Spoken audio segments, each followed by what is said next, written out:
Well, hello, friends. It's your pal Tom Picklefeather, here to tell you a story that's just for kids. Warning, not for children.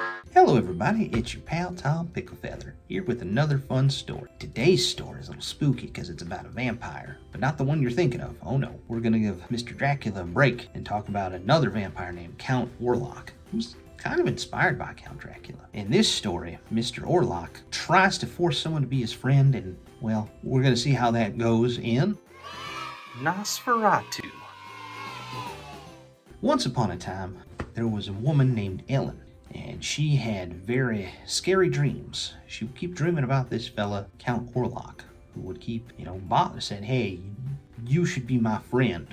I want you to be my friend. And she was like, no, I don't want you, your friend. You're very draining. I don't like that. And then she'd wake up. Well, she discovered that her husband had to have a business meeting with Count Orlok. And she begged him, please don't go. He's just going to be real mean, and he's just going to drain you. And he was like, honey, I got to go. We need the money. And so her husband, Thomas, decided to go anyway. And he encounters a group of what are called Romani. They had a very different name, but well, recently I think it's been changed because that name is not very nice. Started with a G. I'll let you look that up. Anyway, these Romani told him, hey, we know you're going to go see Count Orlok. He's not a good guy. You shouldn't. Thomas was like, I really need that money. I'm sorry. I gotta go. And so he leaves them and he finds himself to Count Orlok's castle. Well, Count Orlok had no interest in doing a business deal with Thomas. You see, he just wanted Thomas because Thomas was Ellen's wife, who he really wanted to make his friend. But he settled for having Thomas and just draining him of his time.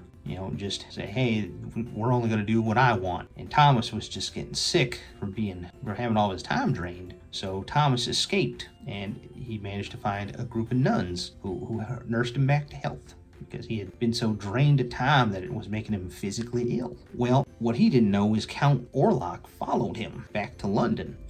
But what Count Orlok didn't know is there was a very special doctor that visited Ellen after she showed her concern about this Count Orlok fella. His name was Dr. Franz, who had a lot of knowledge about vampires and how to deal with them. Well, Count Orlok shows up and he sees Ellen and he's like, hey, Ellen, I really want you to be my friend. And if you're not my friend, well, this city's going to suffer for it. So I'll give you 3 days for you to decide to be my friend. So in those 3 days, everybody in London started getting real sick. And Ellen decided, you know what, maybe we need to have a stern talking to. But her husband was like, no, you shouldn't talk to him alone.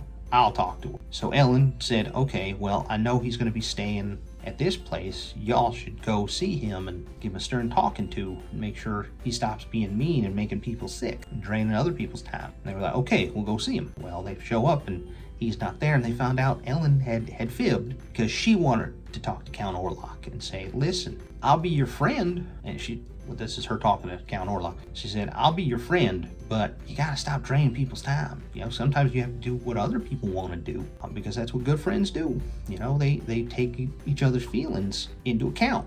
And Count Orlok was like, I think he saw the light from her speech, and so he decided, you know what? I'm not going to be bossy or drain people's time. I'm going to be nicer. So everyone lived happily ever after that point. So I guess the moral of the story is you can't force people to be your friend, especially when you threaten everyone around them.